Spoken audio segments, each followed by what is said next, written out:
സിദ്ധി എന്നുകൂടി വിശേഷണങ്ങൾ തന്നെ. ഒരു ആകാശഗോളത്തിന് സൈനുദ്ദീൻ പട്ടാഴിയുടെ പേര് നൽകിയിട്ടുണ്ടെന്നതാണ് ഏറെ ശ്രദ്ധേയം. 1989 തമിഴ്നാട്ടുകാരനായ ജ്യോതിശാസ്ത്രജ്ഞൻ ഡോക്ടർ രാജാമോഹൻ കണ്ടെത്തിയ 3 ചെറുഗ്രഹങ്ങളിൽ ഒന്നിന് അമേരിക്കൻ ബഹിരാകാശ ഏജൻസിയായ നാസ 2008 ഏപ്രിൽ 30 സൈനുദ്ദീൻ പട്ടാഴിയുടെ പേര് നൽകിയത്. പട്ടാഴി 5178 എന്ന ചുരുക്കപ്പേരിൽ ഈ ഗ്രഹം അറിയപ്പെടുന്നു. മഹാനായ ശാസ്ത്രജ്ഞൻ ഹോമി ജെ ബാബയ്ക്ക് ശേഷം ആദ്യമായാണ് ഒരു ആകാശഗോളത്തിന് ഒരു ഇന്ത്യക്കാരന്റെ പേര് നൽകിയിട്ടുള്ളതെന്നതും ശ്രദ്ധേയമാണ്. ഡോക്ടർ സൈനുദ്ദീൻ പട്ടാഴിയുടെ 4 പാരിസ്ഥിതിക ഗവേഷണങ്ങളെ പേരെടുത്ത് പ്രതിപാദിച്ചുകൊണ്ടാണ് അദ്ദേഹത്തോടുള്ള ആദരസൂചകമായി ചെറുഗ്രഹത്തിന് പട്ടാഴി 5178 എന്ന പേര് നൽകിയത്. ഈ പേര് പതിച്ച മഗ്ഗും മൗസ് പാഡും ഒക്കെ വിദേശ വിപണികളിൽ പ്രചരിച്ചിട്ടുമുണ്ട്. അടുത്ത കാലത്ത് ഇംഗ്ലണ്ടുകാരനായ ഓസിറോണി പാസലൻ എന്ന എഴുത്തുകാരൻ 5178 എന്നൊരു ഗ്രന്ഥം കൂടി പുറത്തിറക്കിയതോടെ പട്ടാഴി എന്ന കേരളീയ ഗ്രാമവും ഡോക്ടർ സൈനുദ്ദീൻ പട്ടാഴി എന്ന കേരളീയനും അന്തർദേശീയ ശ്രദ്ധയിലേക്ക് കടന്നു വന്നു. കഴിഞ്ഞ 4 നൂറ്റാണ്ടുകാലമായി പരിസ്ഥിതി പ്രവർത്തനങ്ങളിൽ വ്യാപൃതനായിട്ടുള്ള ഇദ്ദേഹം നിരവധി ശ്രദ്ധേയമായ പഠനങ്ങൾ നടത്തിയിട്ടുണ്ട്. അന്താരാഷ്ട്ര തലത്തിലുള്ള 10ഓളം പുസ്തകങ്ങൾ രചിക്കുകയും 30ഓളം അന്താരാഷ്ട്ര പ്രബന്ധങ്ങൾ അവതരിപ്പിക്കുകയും ചെയ്തിട്ടുണ്ട്. 2 അന്തർദേശീയ ജേണലുകളുടെ എഡിറ്റർ കൂടിയായ ഇദ്ദേഹം അമേരിക്കൻ സർവകലാശാലയിൽ നിന്നും ഡോക്ടർ ഓഫ് സയൻസ് അഥവാ DSc ബിരുദവും കരസ്ഥമാക്കിയിട്ടുണ്ട്. മൊബൈൽ ടവർ റേഡിയേഷൻ എന്നിവ സംബന്ധിച്ചും പഠനങ്ങൾ നടത്തിയിട്ടുണ്ട്. ഇന്ത്യയിൽ മൊബൈൽ ടവർ റേഡിയേഷൻ സംബന്ധിച്ചും പ്രത്യാഘാതങ്ങളെ സംബന്ധിച്ചും പഠനം നടത്താൻ കേന്ദ്ര പരിസ്ഥിതി മന്ത്രാലയം നിയമിച്ച 10 അംഗ വിദഗ്ധ സമിതിയിൽ ഡോക്ടർ സൈനുദ്ദീനും അംഗമായിരുന്നു. മൊബൈൽ ടവർ ഭീകരണത്തിന്റെ പ്രത്യാഘാതം മനുഷ്യർക്ക് മാത്രമല്ല പക്ഷികളിലും തേനീച്ചകളിലും ഏറെ പ്രകടമാണെന്ന് കണ്ടെത്തിയിട്ടുണ്ട്. തേനും മെഴുകും ലഭ്യമാക്കുന്നതിലുപരി സസ്യങ്ങളുടെ പരാഗണത്തിന് സഹായിക്കുക വഴി തേനീച്ചകൾ വിലപ്പെട്ട സേവനമാണ് പ്രകൃതി നിർവഹിക്കുന്നത്.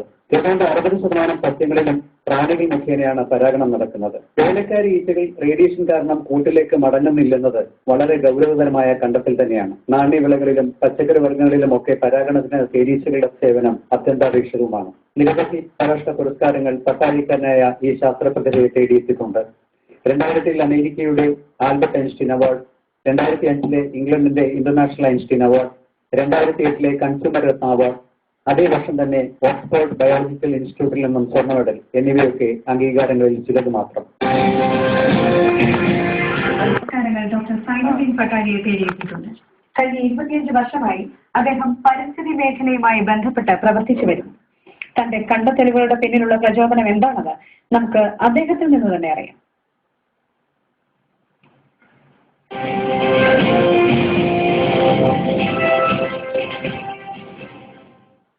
പട്ടാൻ പറയുന്നത് പത്തനാപുരം താലൂക്കിന്റെ അടുത്ത് വരുന്ന ഒരു ചെറു കാർഷിക ഗ്രാമമാണ്. പട്ടാഴി പ്രകൃതി രമണീയമാണ്. കുട്ടിക്കാലം തൊട്ട് ആ ഒരു പ്രകൃതി സൗന്ദര്യം കണ്ടു വളർന്ന വ്യക്തി എന്ന നിലയിലാണ് ഞാൻ പ്രകൃതി ഏറ്റവും കൂടുതൽ സ്നേഹിച്ചത്. തുടക്കത്തിൽ തന്നെ ആ പട്ടാഴിയിൽ കൂടി ഒഴുകുന്ന കല്ലടയാറിന്റെ പരിസ്ഥിതിയെ പറ്റിയാണ് ആദ്യമായിട്ട് പഠനം നടത്തിയത്. അതേ നദിയിൽ നിന്ന് തന്നെ ഞാൻ ഗവേഷണം നടത്തിയാണ് കേരള യൂണിവേഴ്സിറ്റിയിൽ നിന്ന് PhD ഡോക്ടറേറ്റ് കരസ്ഥമാക്കിയത്. പരിസ്ഥിതി സംബന്ധമായ ഒട്ടേറെ പഠനങ്ങൾ നടത്തിയിട്ടുണ്ട്. അതേക്കുറിച്ച് ഒന്ന് പറയാം. തുടക്കത്തിൽ പട്ടാഴി ഗ്രാമത്തിൽ കൂടി ഒഴുകുന്ന കല്ലടയാറിന്റെ പരിസ്ഥിതി പ്രശ്നത്തെ പറ്റിയാണ് ആദ്യമായിട്ട് പഠിച്ചത്. ആ ഒരു നദിയിൽ നിന്ന് തന്നെയാണ് കേരള യൂണിവേഴ്സിറ്റിയിൽ ഡോക്ടറേറ്റ് കരസ്ഥമാക്കിയത്, കല്ലടയാറ്റിൽ നിന്നുള്ള ഒരു ഗവേഷണത്തിൽ നിന്നാണ്. പിന്നീട് ഇത് കഴിഞ്ഞിട്ടാണ് ഒരുപാട് ജീവജാലങ്ങളെ പറ്റി അതിനെപ്പറ്റി പഠിക്കുകയും അത് പഠിച്ചിട്ട് മാധ്യമങ്ങൾ കൂടി അത് പൊതുജനങ്ങൾക്ക് എത്തിക്കുവാൻ കഴിഞ്ഞിട്ടുണ്ട്. തുടക്കത്തില് പണ്ട് ഒരു കാലത്ത് ഇത്തരത്തിലുള്ള ജീവജാലങ്ങളെ വളരെ നികൃഷ്ടമായിട്ട് കണ്ട ഒരു പൊതുജനമായിരുന്നു. അപ്പൊ അതിനെപ്പറ്റിയൊക്കെ വളരെ രസകരമായിട്ട് എഴുതുകയൊക്കെ ചെയ്തപ്പോഴത്തേക്ക് പൊതുജനങ്ങൾ ഇതിനെ ശ്രദ്ധിക്കുവാനും അപ്പൊ അതിനെ സ്നേഹിക്കുവാനും തുടങ്ങിയിട്ടുണ്ട്. ഇപ്പൊ എവിടെങ്കിലും ഒരു അപൂർവമായിട്ടൊരു ചിത്രശലഭത്തെ ഒരു പക്ഷിയെ കണ്ടു കഴിഞ്ഞാൽ അന്നേരം തന്നെ ആളുകൾ അതിന്റെ ഫോട്ടോ എടുക്കുകയും മാധ്യമങ്ങൾ കോണ്ടാക്ട് ചെയ്യുകയും അത്തരത്തിലുള്ള താല്പര്യം എടുക്കുവാൻ എനിക്ക് ഈ സാധിച്ചിട്ടുണ്ട്.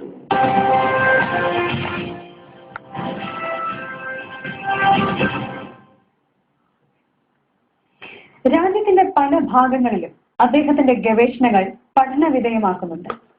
മൊബൈൽ ടവറുകൾ ഉണ്ടാക്കുന്ന പാരിസ്ഥിതിക പ്രശ്നങ്ങളെ പറ്റി പഠിക്കാൻ കേന്ദ്ര പാരിസ്ഥിതിക മന്ത്രാലയം നിയോഗിച്ച വിദഗ്ധ സമിതിയിലെ അംഗമായിരുന്നു ഡോക്ടർ സൈനുദ്ദീൻ പട്ടാഴി. മൊബൈൽ റേഡിയേഷനെ കുറിച്ച് നിരവധി ഗവേഷണങ്ങളാണ് അദ്ദേഹം നടത്തിയിട്ടുള്ളത്. മൊബൈലിൽ നിന്നുള്ള റേഡിയേഷൻ മനുഷ്യരെ മാത്രമല്ല മറ്റു ജീവികളെയും ദോഷകരമായി ബാധിക്കുന്നുവെന്ന് പട്ടാഴിയുടെ പഠനങ്ങൾ തെളിയിച്ചിട്ടുണ്ട്.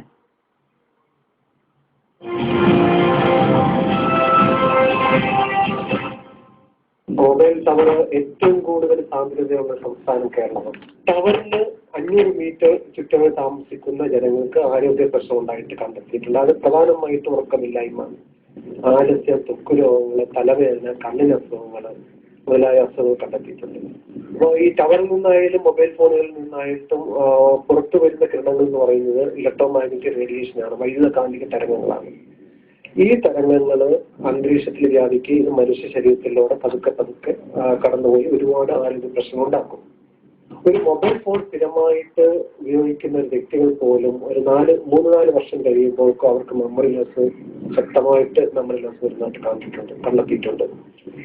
ഒരു ടവറിന് 500 മീറ്റർ ചുറ്റളവിൽ താമസിക്കുന്ന ജനങ്ങൾക്ക് ഓർമ്മക്കുറവ് ഉണ്ട്, അൽഷിമേഴ്സ് രോഗങ്ങൾ വരുന്നുണ്ട്, അതേപോലെ ക്യാൻസർ ഇൻഡ്യൂസിംഗ് ആയിട്ട് കണ്ടെത്തിയിട്ടുണ്ട്, അതേപോലെ പ്രത്യുൽപാദന ശേഷി കുറയുന്ന മെയിലും ഫീമെയിലും കുറയുന്നതായിട്ട് കണ്ടെത്തിയിട്ടുണ്ട്, പുരുഷന്മാരിലെ ബീജത്തിന്റെ കൗണ്ടുകൾ കുറഞ്ഞിട്ടുണ്ട്, കുട്ടികളിലെ ബുദ്ധിമാന്യം, അങ്ങനെ നിരവധി അസുഖങ്ങളാണ് കണ്ടെത്തിയിരിക്കുന്നത്.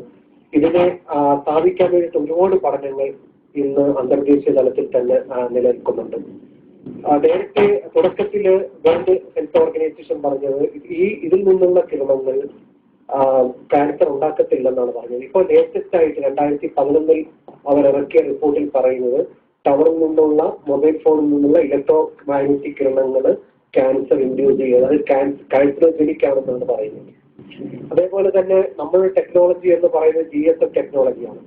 GSM ടെക്നോളജി എന്ന് പറയുമ്പോൾ 800 തൊട്ട് 1800 മെഗാഹെർട്സ് റേഞ്ചിൽ മാത്രമേ ഇത് പ്രവർത്തിക്കാൻ പറ്റും. നേരെ മറിച്ച് വിദേശ രാജ്യങ്ങളിൽ എന്ന് പറഞ്ഞാൽ CDMA ടെക്നോളജിയാണ് 800 മെഗാഹെർട്സിന് താഴെ പ്രവർത്തിക്കാൻ പറ്റും. അവരുടെ ടവർ എന്ന് പറഞ്ഞാൽ 60 ഫീറ്റിന് മേലിലാണ്. കേരളത്തെ സംബന്ധിച്ചിടത്തോളം 40-60 മീറ്ററിന് താഴെ ആ ടവറിന്റെ ഹൈറ്റ് തന്നെ. അതേപോലെ തന്നെ 2G ജനറേഷൻ ആയി, 3G ആയി, ഇനി 4G എത്തിയിരിക്കുന്നു. 2G വരുമ്പോഴത്തേക്ക് 800 തൊട്ട് 1800 megahertz, 3G 2100 megahertz range, 4G 2400 megahertz. 2400 megahertz range എന്ന് പറയുന്നത് ഓവലിൽ ഉപയോഗിക്കുന്ന ആ ഒരു ഊർജ്ജമാണ്, വൈദ്യുതകാന്തിക തരംഗങ്ങൾ ഉപയോഗിക്കുന്ന ഊർജ്ജമാണ്. ഓവലിന് എങ്ങനെ വെള്ളം തിളയ്ക്കുന്നു അതേ സാങ്കേതിക വിദ്യയാണ് മൊബൈൽ ടവറിൽ നിന്നും മൊബൈൽ ഫോണിൽ നിന്ന് റേഡിയേഷൻ മനുഷ്യ ശരീരത്തിൽ കൂടി പോകുന്നത്. അപ്പോൾ 4G കൂടെ ഇപ്പൊ സ്ഥാപിക്കാൻ തുടങ്ങുകയാണ് കേരളത്തിലുടനീളം. അപ്പോഴത്തേക്ക് ഗുരുതരമായ ആരോഗ്യ പ്രശ്നം ഉണ്ടാവും.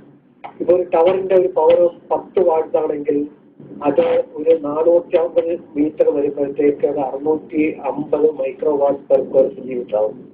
ഒരു മനുഷ്യ ശരീരത്തിന് താങ്ങാൻ പറ്റാവുന്ന പരമാവധി റേഞ്ച് എന്ന് പറയുന്നത് 450 micro watt per square centimetre ആണ്.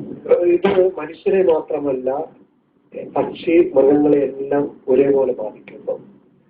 നിലവിൽ ഈ ടവർ ഇത്രയും മതി, ഇനി അധികത്തിൽ ടവർ കുഴിച്ചിടാൻ പാടില്ല. അതേപോലെ നിലവിൽ ടിക്കിലി പോകുന്ന ഏറിയാസ് എഡ്യൂക്കേഷൻ ഇൻസ്റ്റിറ്റ്യൂഷന്റെ 500 മീറ്റർ ചുറ്റളവില് അതൊക്കെ ടവേഴ്സ് ഒഴിവാക്കുന്നതായിരിക്കും, അവിടെ നിന്ന് മാറ്റുന്ന ഒരു ഇത് കൊണ്ടുവരണം. അതേപോലെ CDMAയിലേക്ക് തിരിച്ചു വരണം, ടെക്നോളജി CDMA, GSM മറ്റ് CDMAയിലേക്ക് കൊണ്ടുവരണം. അപ്പോൾ നമ്മളുടെ ഒരു മൊബൈൽ ഫോണിന്റെ ഒരു SAR value, specific absorption rate എന്ന് പറയുന്നത് ഒരു മൊബൈൽ ഫോൺ 6 മിനിറ്റ് നമ്മൾ സംസാരിക്കുമ്പോൾ നമ്മളുടെ മൊബൈൽ റേഡിയേഷൻ 1 കിലോഗ്രാം ഉള്ള ബ്രെയിൻ അബ്സോർവ് ചെയ്യുന്ന റേഡിയേഷൻ 1.6, നേരത്തെ 2 ആയിരുന്നു, ഇപ്പൊ 1.4 ഒക്കെ ആയിട്ട് കുറച്ചിട്ട്. അതിന് ICNRIP international commission on non ionizing radiation protection പറയുന്നത് ഒരു ടവറിന് അടുത്ത് മനുഷ്യർ സുരക്ഷിതമായി താമസിക്കാൻ പറ്റാവുന്ന അകലം എന്ന് പറയുന്നത് 450-500 മീറ്ററിന് അകലെയാണ്. അതേപോലെ 500 മീറ്റർ ചുറ്റളവിൽ താമസിക്കുന്ന ജനങ്ങൾക്ക് ഏകദേശം 1 ഡിഗ്രി സെന്റിഗ്രേഡ് വരെ താപോർജ്ജം വർദ്ധിക്കുവാൻ ഇടവരുത്തുന്നുണ്ടാണെന്ന് പറയുന്നത്. അപ്പൊ ഇപ്പോഴും മൊബൈൽ കമ്പനിക്കാർ പറയുന്നത് ഈ ടവറിൽ നിന്നുള്ള റേഡിയേഷൻ, ഇലക്ട്രോമാഗ്നറ്റിക് കിരണങ്ങൾ എന്ന് പറയുന്നത് നോൺ അയനൈസിംഗ് റേഡിയേഷൻ ആണെന്ന് പറയുന്നുണ്ട്. അയനൈസിംഗ് റേഡിയേഷനായ x rays, gamma rays, cosmic rays ഒക്കെ മാത്രമേ ക്യാൻസർ ഇൻഡ്യൂസ് ചെയ്യുന്നുള്ളതാണ് അവർ പറയുന്ന ഒരു വാദം. നോൺ അയനൈസിംഗ് റേഡിയേഷൻ ക്യാൻസർ ഉണ്ടാക്കത്തില്ലെന്ന് അവർ പറയുന്നു. അപ്പൊ അവരോട് തന്നെ ഞാൻ ചോദിക്കുകയാണ്, സോണിൽ നിന്നുള്ള അൾട്രാ വയലറ്റ് കിരണങ്ങൾ എന്ന് പറയുന്നത് non ionizing radiation. Ultra violet radiation സ്കിന്നിൽ ഏറ്റുകഴിഞ്ഞാൽ സ്കിൻ ക്യാൻസർ ഉണ്ടാക്കുന്നുണ്ട്. അപ്പൊ അവർക്ക് എങ്ങനെ പറയാൻ പറ്റും നോൺ ഏരിയസിൻ റേഡിയേഷൻ ക്യാൻസർ ഉണ്ടാക്കത്തില്ലെന്ന് പറയാൻ പറ്റും?